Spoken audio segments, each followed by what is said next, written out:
Well, it's amazing when things work out seamlessly. This was the simplest thing, getting Ray Ferraro onto the show. One of my all-time favorite guys who feels the same way that Razor and I do.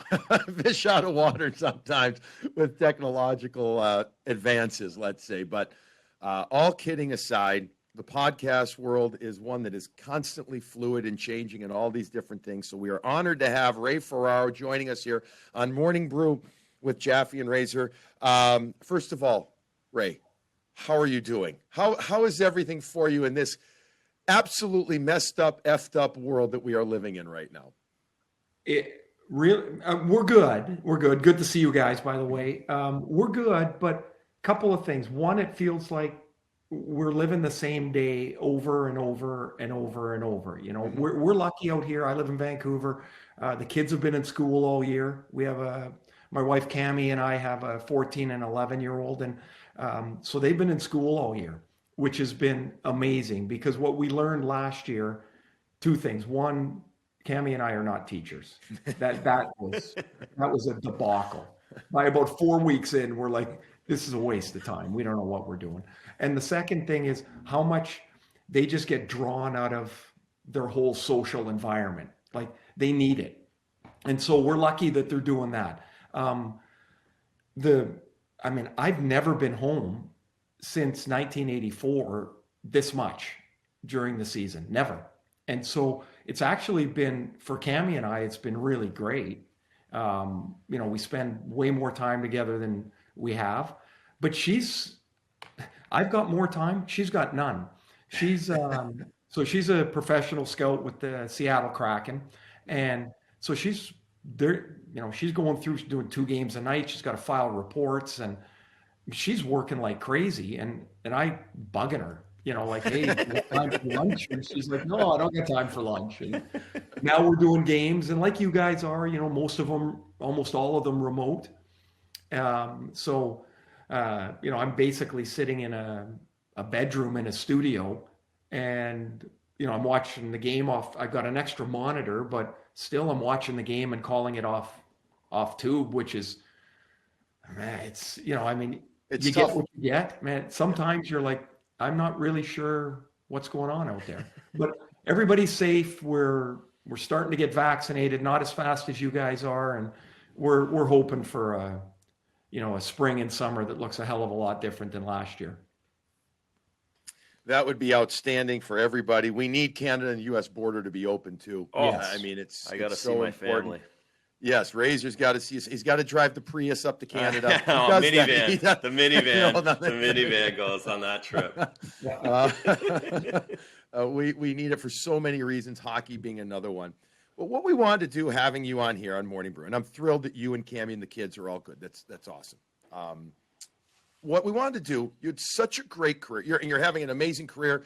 TSN analyst, Ray and Dreg show, fantastic podcast of your own. But we've gotten, hyper Bruins focused here. This is what the fans love, they want, and we're trying to fulfill that audience, that need for the audience, Ray. You had such a great career with Hartford and the Islanders in particular against the Boston Bruins. A lot of experiences against them. I don't know if you realize this or not. Your third most games you played in the regular season were against the Bruins, which makes sense considering, I guess, where you played.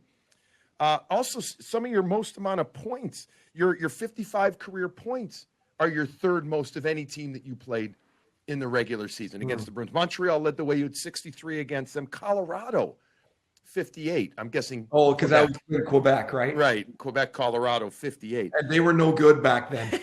Cookie night. That was cookie night. Yeah, those were good. Yes. But you had such a long career, 1,258 regular season games, 68 more in the playoffs. So who better to talk to than a guy that, and by the way, folks, I'm going to stop talking and let Ray talk. I got to know Ray my first year, his second year with the Atlanta Thrashers. And I don't know if Ray was happy there or not in the sense of, with what was going on. And we all had stuff going on, but you treated me beautifully for a rookie. I was a rookie in the NHL as a radio/TV guy. And so we had a mutual friend in John Barkin, may he rest in peace and everything, who worked with it.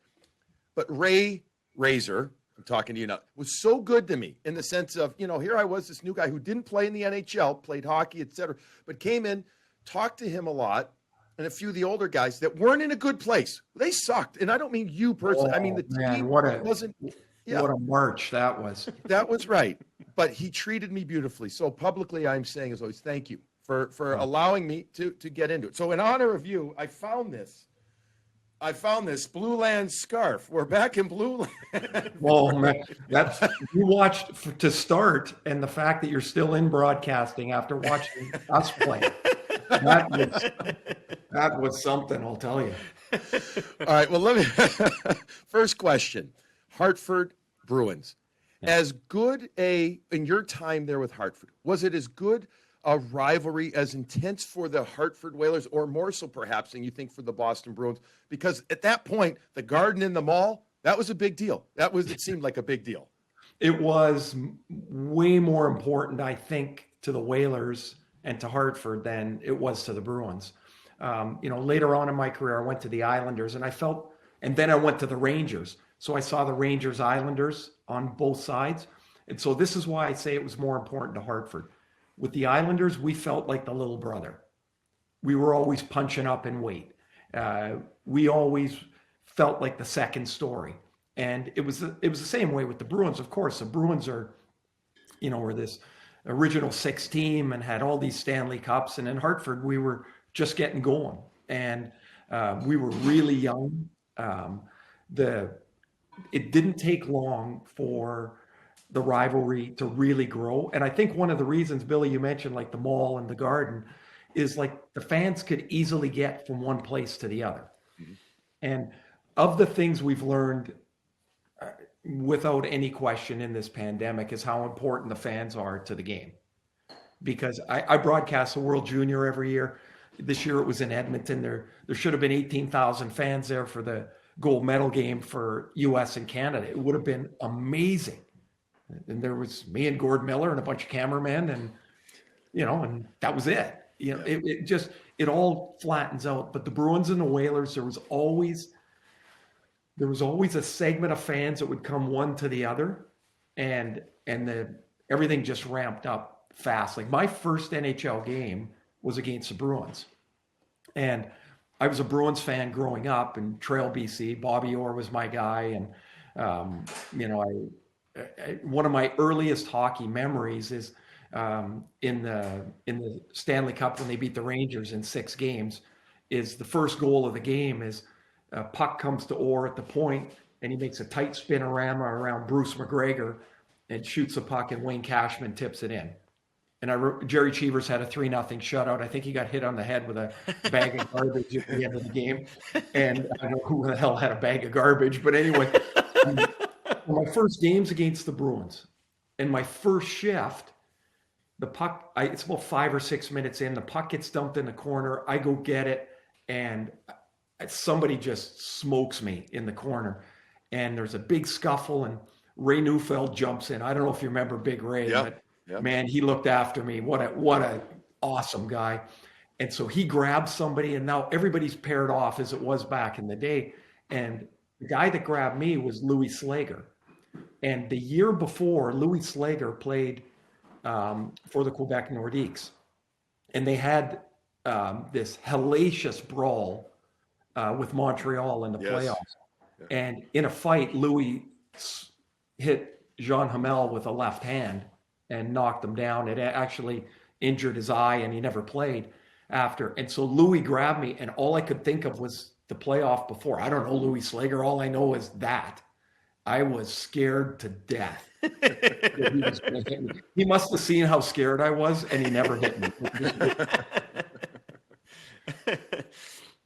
That's fantastic. So in the 80s, again, that's 84 you started. You just mentioned how you haven't traveled since. First time this year. And I want to go right to Ulf and Cam.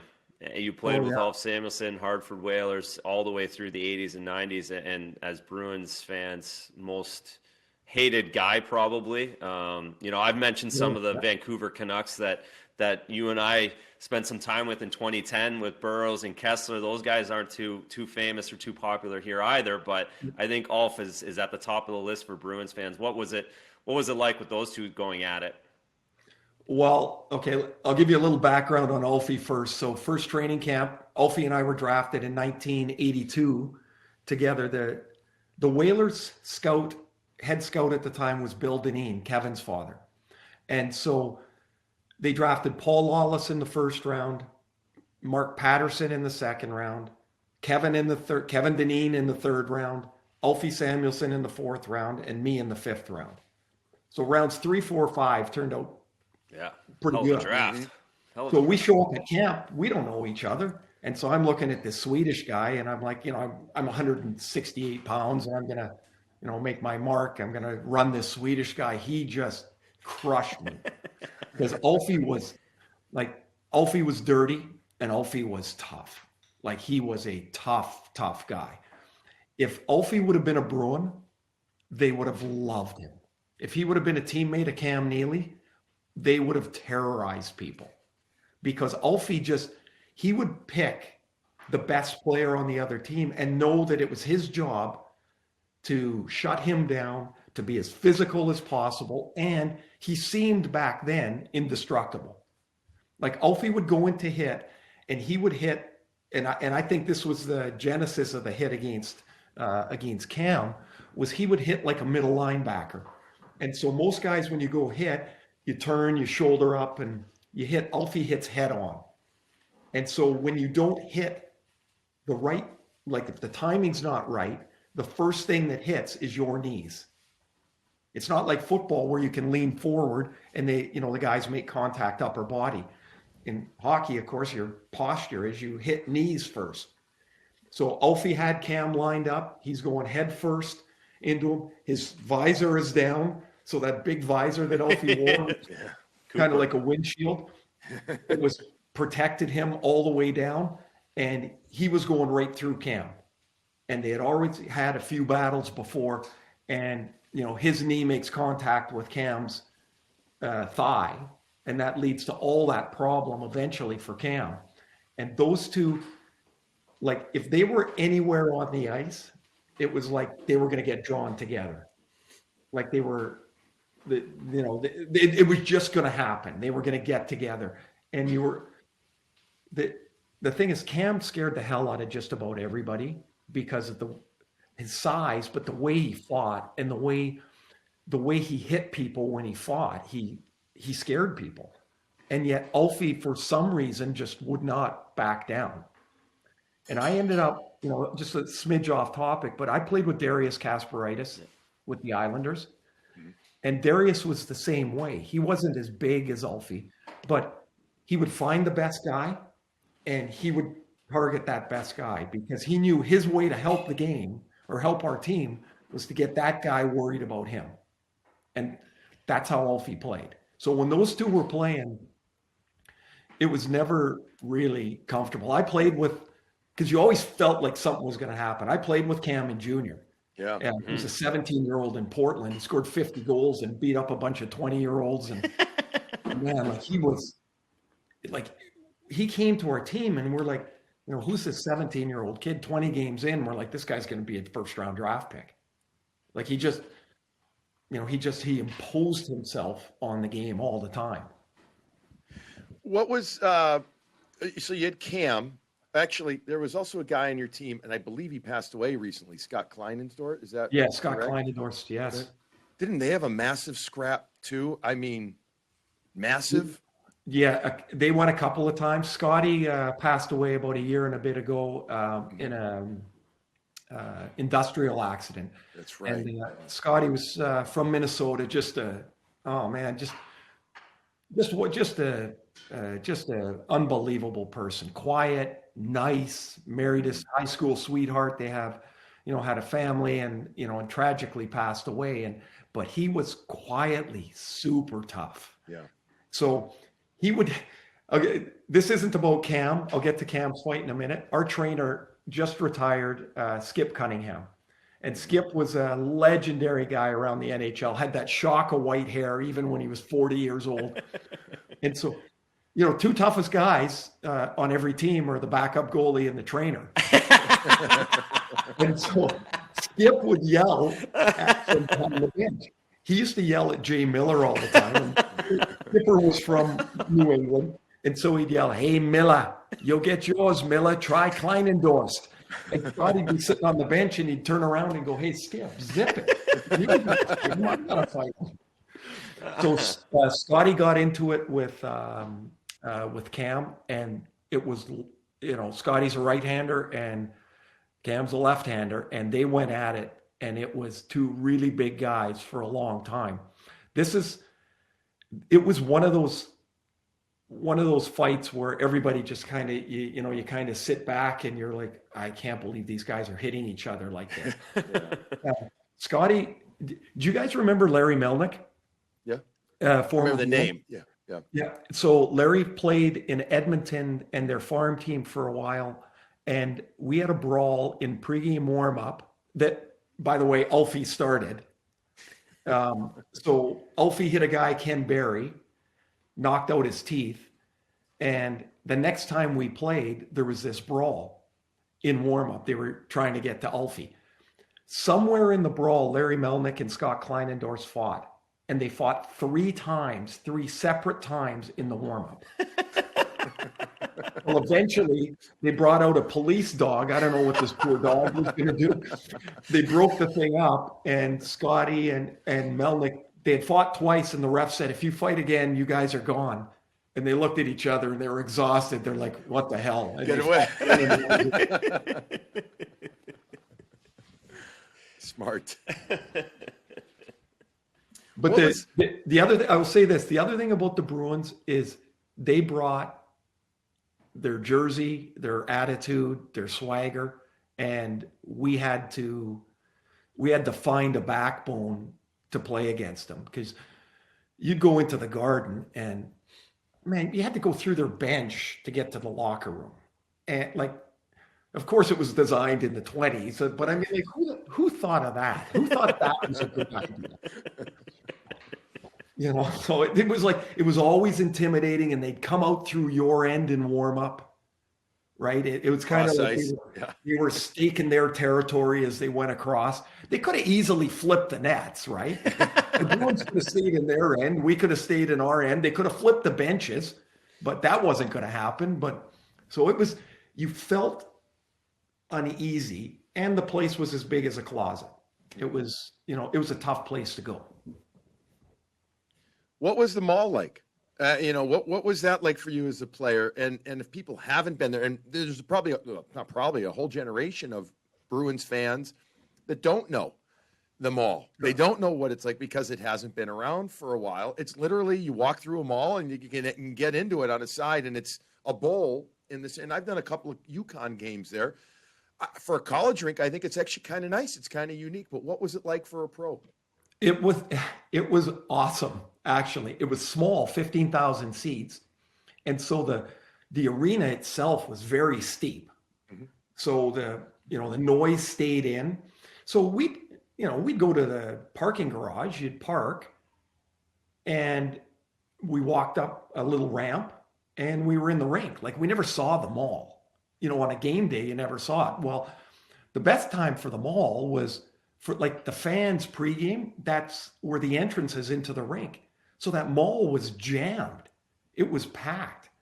And so, I was hurt a couple times, and you'd go get dinner up in the mall and didn't have to look for a restaurant. You were in a mall. And I bought my first stereo in that mall. Big boombox. After practice, I walked up, and CDs were just coming in. They were the new thing. And I wanted to buy a turntable, and the guy in the mall said, you don't need a turntable. You need a CD player. I'm like, I don't have one. So he gave me a turntable. He goes, in a year, you're not even going to need this. But here, take it. So I bought 5 CDs. One of them I remember was Dire Straits' Money for Nothing. There had to be a Billy Joel one in there for sure. It had to be. But anyway, I walked home and I had my stereo. I walked right out of the mall, into the elevator, down to the parking garage, drove past the rink, which was in the mall, and I went home. We ate it. I bet you I ate in 7 years.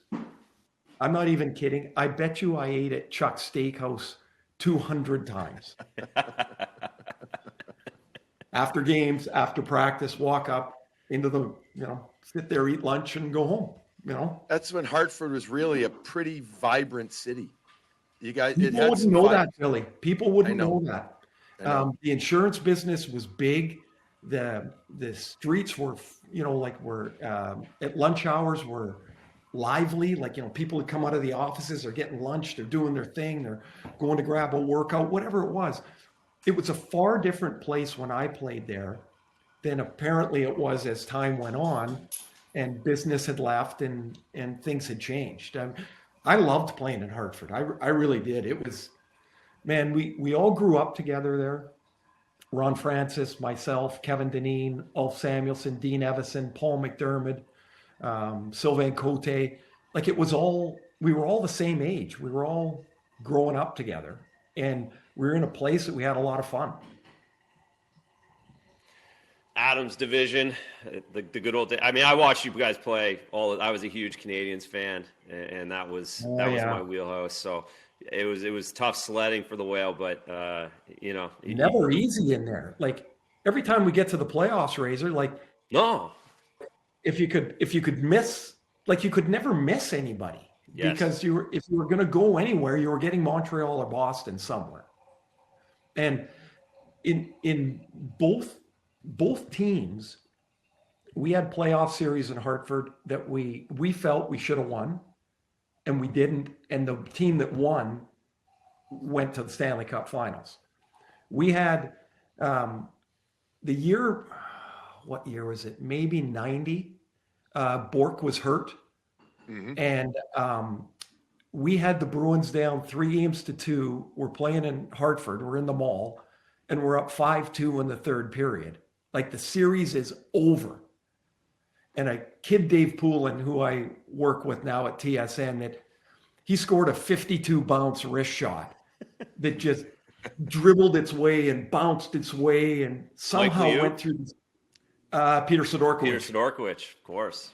It went through about 6 guys. Like, how it even got to the net, it was a horse crap shot from Pooley anyway. It bounced its way all the way through, and it went in. And then they won 6-5. So we go back to Boston for Game 7, and I will not forget this. There's a lot of rumors Bork might come back and play. And, of course, he's last out of the locker room, and we're out there first skating around, and you're kind of looking, and nobody's there. And then the building erupted, and he came out for Game 7. And I don't remember what his injury was, but he probably played 30 minutes anyway. Right.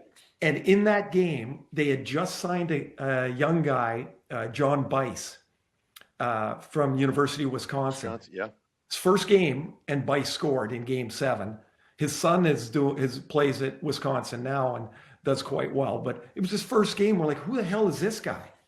But we had the series, and we blew it. And the Bruins, of course, Bork got back and got healthy, and they just shut us down in Game 7. You had a lot of success against the Bruins, though, personally. Yeah. You did. Like I said at the beginning of the show, a lot of points, 55 career points against them. Can you remember? I'm putting you on the spot here, but is there a game that you were Ray Ferraro against them? Like, you were dominant against them? And if so, I mean, is there a memory, a certain one where you had a couple of goals, anything that stands out? Oh, Billy, it sounds like I sent you this question. I got 2 that stand right out. So you're not putting me on the spot. My kids always say, yeah, Dad scored 408 goals. He told us about 406 of them. That's all right. My first year, I scored my 3rd game and then didn't score for 24 games. Okay. So 24 games is kind of it's kind of a drought. Yep. So I get back on the board against Vancouver, and then we have back-to-back games against Boston and Edmonton. And so I'm a rookie. I'm just trying to make my way. And I got 3 goals against the Bruins. I got a hat trick against Do you remember who was in goal? Oh, Andy Moe. Okay. And the 3rd one, was a really nice one on the goal line. I got a pass and I spun backwards across the net and scored. And I mean, they were as I said, they were my boyhood team. The Bruins were my team. And so that was one for sure, because 3 days later, I got a hat trick against Edmonton, and it felt like everything, all the pressure came away a little bit. You know, I felt like a real NHL player instead of one just hanging on. But that was one. And then in Atlanta, my second to last year, you would have been there probably. Mm-hmm. We beat the Bruins. Paul Coffey was playing for the Bruins at the time, which I still can't quite get my head around. I was on that team for a while. That was my first year pro. Was that your first year? First year pro. I want to say Peter Skudra was in goal. Yes. Yeah, absolutely. Yeah. And I got 3 that night. And I was on the bench. The third one I scored. Well, you would remember if you lost to Atlanta. I mean, no, I know I do. And it was like Mike Keaton was there. He lost his mind. It was early, fairly early in the season. And I scored. The third one was a pass behind the net and a quick wrister. And Skudra was a stand-up guy. Guy still stood up back then. And I beat him low stick. Well, Paul Coffey retired, I don't know, maybe 6 weeks, or he retired in season. And Andrew Brunette, my good buddy, always used to say that when you scored your third goal against Paul Coffey on the ice, he retired. He knew it was time to go. That's too funny. Yeah, that was quite the Smashers. We didn't put up too many wins. I got to tell you, 14 the first year. Do you know how hard it is to win 14? I think you win a few by accident, but not us. This is a little off Bruin topic, but now that I've got you, for me, one of my favorite runs that I remember is the run you went on with the Islanders in '93. Mm-hmm. If you could give a little color to that, I'd love to hear a little bit of it, because I was a massive Canadiens fan. I was so pumped to see the Islanders knock off the Pittsburgh Penguins, and one of the biggest upsets in the history of hockey, really, and you were a massive part of that. Well, Razor, we made the playoffs the last day of the season, and 2 games to go in the season, we lost to Ottawa. That was their first road win of the year.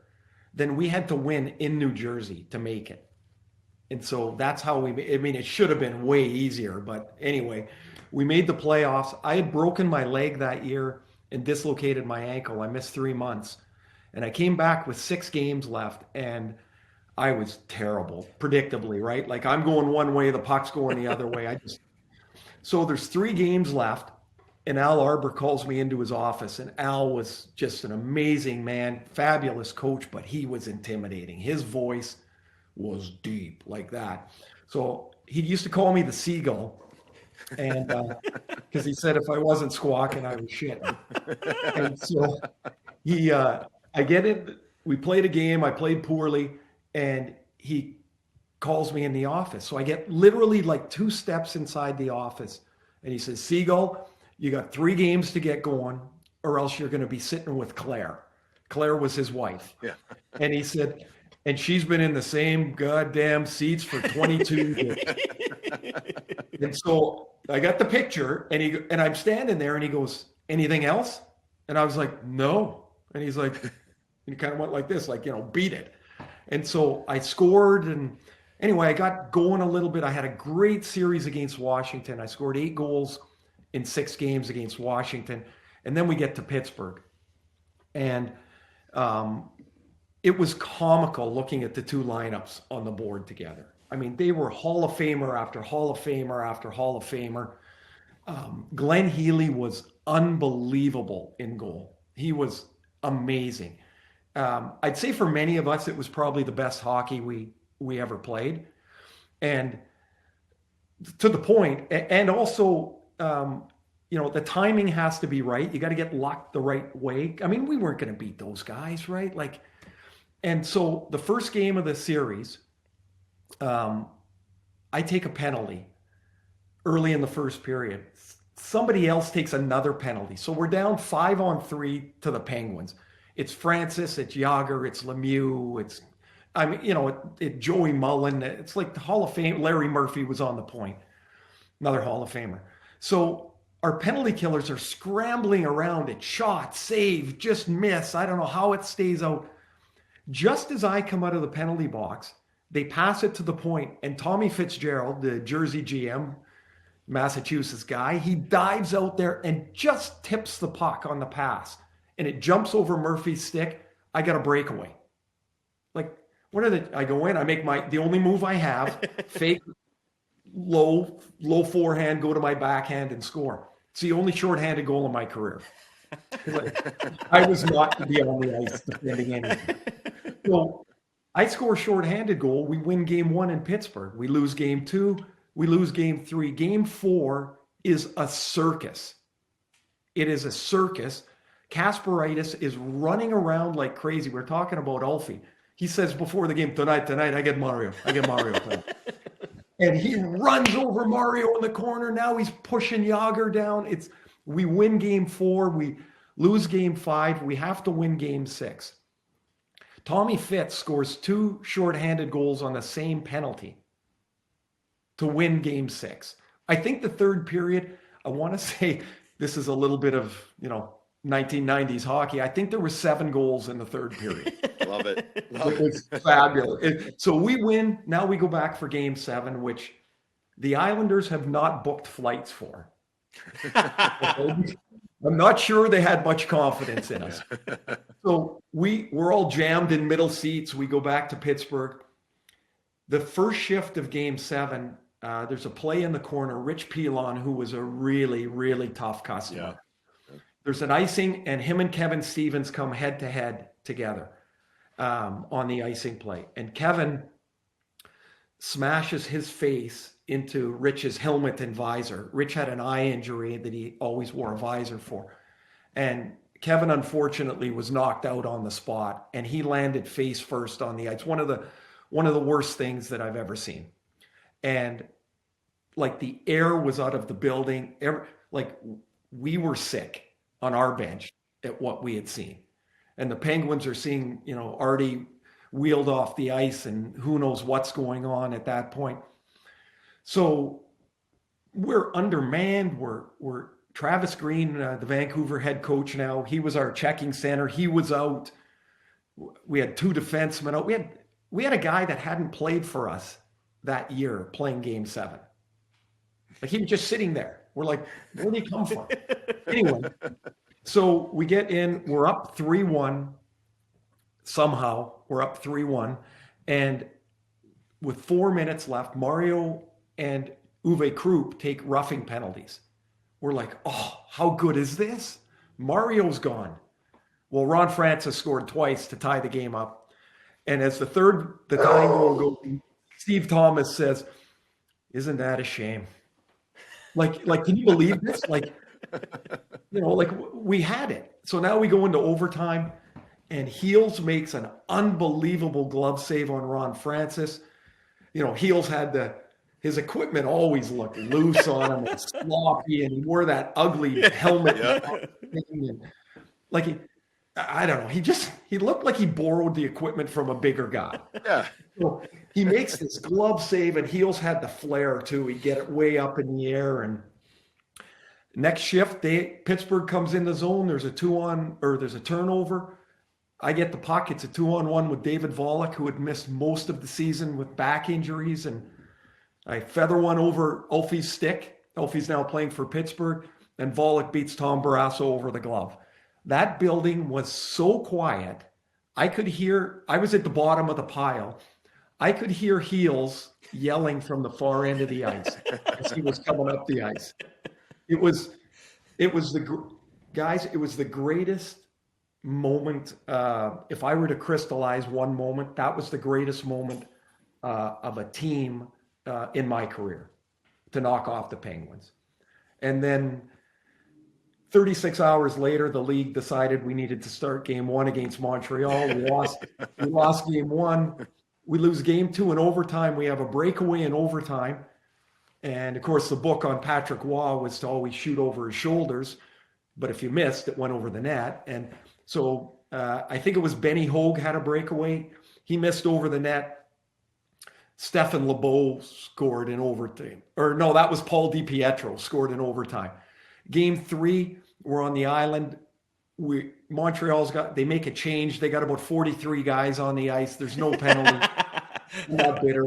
And then Stefan Lebeau scores. So we ended up losing the series. So we lost in the semis. But that series was, man, it was, I don't know what series, just to tie it back to the Bruins, I don't know what series the Bruins would have won when you couldn't believe they did.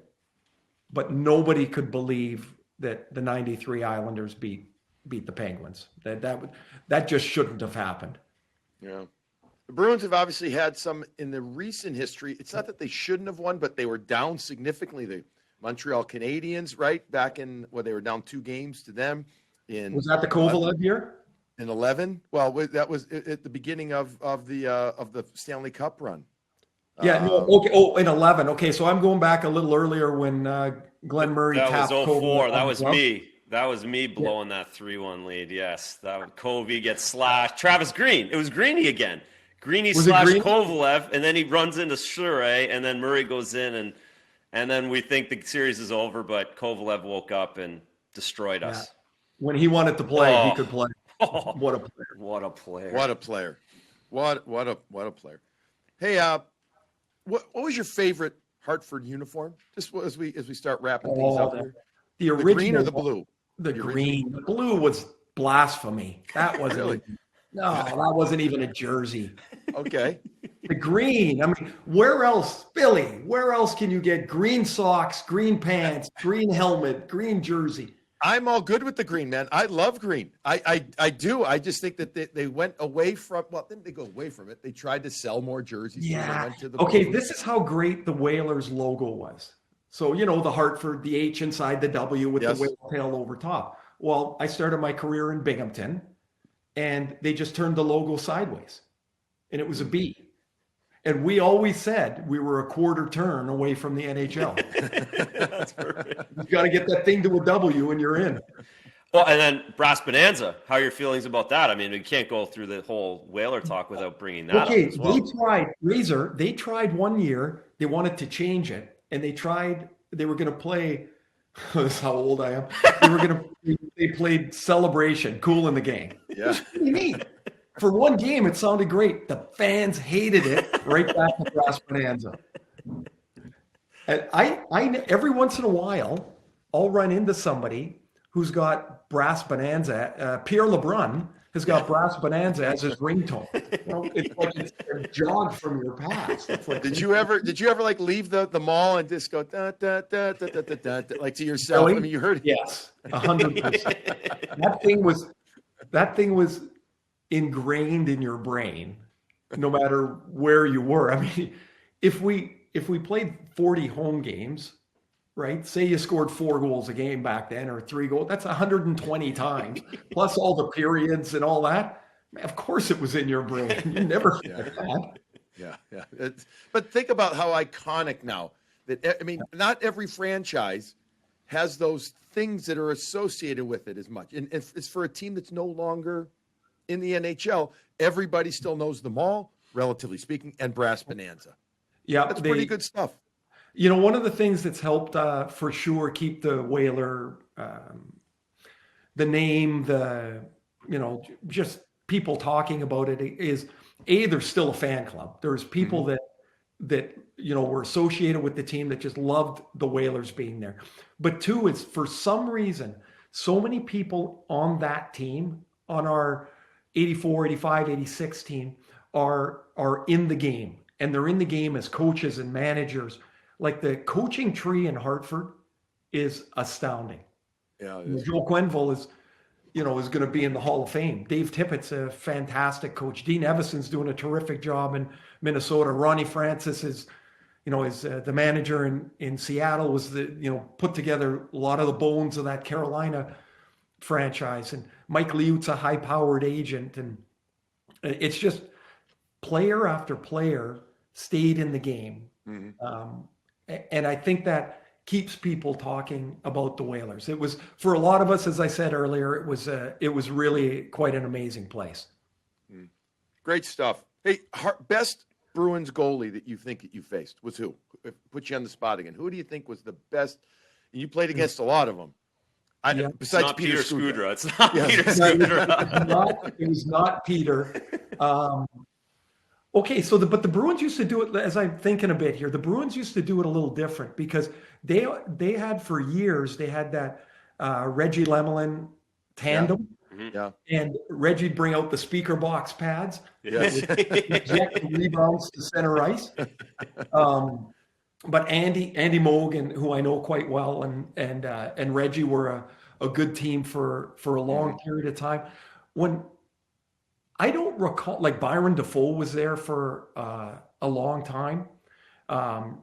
Razor got there. You were younger, man. Yeah. How old are you, by the way? I was only 20 that last year, that Peter Scudra year. That was my first year out of junior. Started. Yeah, I just started, yeah. And Did you miss Pete Peters? Did you miss him totally? No. Pete was an interesting goalie because he was all size, right? All angle, and he never seemed to be stressed about anything. And I liked my other goalie to be stressed. I wanted him scrambling around. I can't come up with a guy that I say stand alone. Okay. That was the guy. Because they ran through quite a few goalies there. Mm-hmm. For a long time, the Bruins were, because they were good, like when they went to the final, Moog was the goalie, right? Mm-hmm. Yep. Mario beat him up over the glove there when he made that play through Ray Borg. I can't honestly. You did well against them too. You did well. So I don't know if anybody was. Is there a guy that has impacted the goalie position in the last 30 years there more than Tuukka Rask? No, not even close. I think Tuukka gets booted in the shins a lot, and I'm like, I wonder if it's because everybody's just so familiar with seeing him in the net. Like you kind of forget how good he is. Yeah, I think he's good. Razor loves him. I do too. I don't think he gets the attention, right, Razor, that he deserves. I mean, he's the most polarizing Bruins figure in Boston for the last 5 years since he really took over the number one role. There's the love and there's the over here. Well, and he's got to live up to the Tim Thomas 2-month streak that Tim went on. That is right. That is epic, and that he's always behind that. But certainly when Tuukka's gone, he's going to be, history's going to serve him better than what it does right now, I believe. Well, yeah, and just think, Razor, like the position hasn't, even though it gets talked about so much, you haven't had to really worry about it for a long time. Really long. And once, these are two older guys. Like, when's the next guy going to be taking a hold of that position where you never worry about it again? Could it be the young guy that's just coming in now? Like, is he good enough to do it? Who knows? Right? You know the position better than us. Yeah. It's damn hard. Well, and how many young guys have you seen over the last 15 years that are going to be the next great thing that play 3 games and can't cut it? So to your point, it could be a while again when you get another Tuukka Rask. They don't just grow on trees. I agree. And I think your comment, Razor, as we wrap it up here about history will be very kind to him. I sure hope in a couple of years, I hope he's got a few more years to play, but when he's retired a few years out, Tuukka Rask, I hope he gets the attention and the applause that he deserves. All-time winningest goaltender in Bruins history. Longevity is fantastic. This is a guy, I think it's the old, you don't know what you got till he's gone thing right now. Bruins fans are so hungry, and this city is so used to winning, that when they don't win, they like to find a reason, pick on it why they don't. But he's been outstanding. And it's interesting, as we record this special episode of Morning Brew with Jaffe and Razor, is that tonight is the night that either Jeremy Swayman or Dan Vladar will get their first regular season appearance ever with the Boston Bruins, as Tuukka is still out with a little bit of a back injury and Halak is getting a rest. So it's a very appropriate way to leave this conversation, is we will see if either one of them steps up tonight. Ray Ferraro, I made it through the whole broadcast or the whole interview here with the believe in Blue Land. I don't know if I ever really believed in Blue Land, but the fact that my family still had this in the basement, I said to my wife, who remembers everything, thank God for her and not for me. She goes, "Oh yeah, we've got the Blue Land thing here." My dad still has his Atlanta Thrasher pullover, coach's coat Really? that I was given. Oh yeah, I gave it. Are you kidding me? I don't have a lot of Thrasher memorabilia. I don't blame you. I don't blame you. It's a good, not a bad Chinese restaurant near the Duluth, practice rink up there that we used to go to at times. The arena was, we could have a whole podcast on the Atlanta Thrashers. I'm telling you. And we should. We should collect a couple of storytellers, Jeff Odgers and Andrew Brunette. And how about get Mellenby maybe? And see, he was after me. Okay. You need the guys from the early 3-year mess. How about Kurt Frazier? How about Frass? So let's do this. Let's get maybe, and I know I'm being facetious here a little. We should combine the Ray and Dregs great podcast, Morning Brew, and get a crew of guys and just have the proverbial roundtable on Thrasher memories. Here's the thing. I'm going to leave on this. People would not believe what that team was like.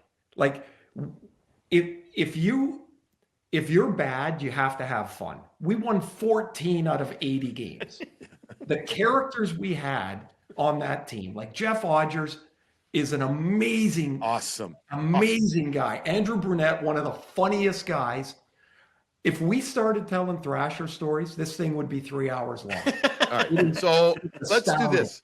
Let's put it together. I'll point it. All right. I'll be the point guy. Let's put it together for sure. Aji, every once in a while, social media, I hear from him or see. Bruno is Bruno. I mean, hey, sure. If we can get him off the bench and off the beach or whatever, we'll come up with a few others. I mean, the list would be glorious. Let's put it together off air. Chris Tamer. Nobody could shoot a puck in our bench like Chris Tamer. No, right.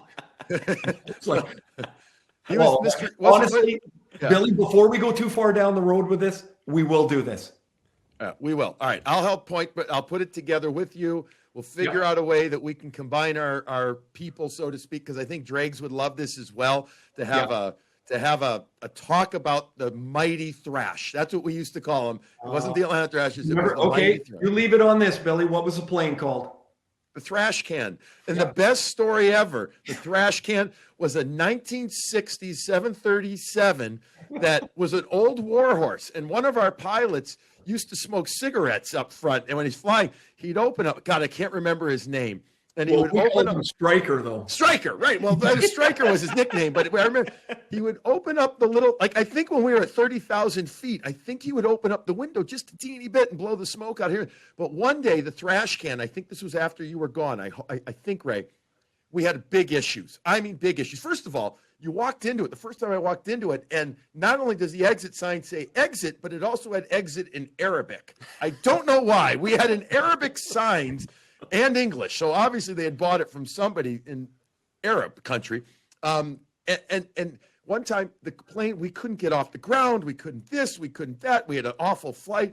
The next flight, Jeff Odgers, speaking of Aji, comes on the flight with a homemade parachute out of a hockey box and hockey laces. And he had covered up, and I think it was like Thrash Can parachute. He walked onto it with that for everybody to see in their glory.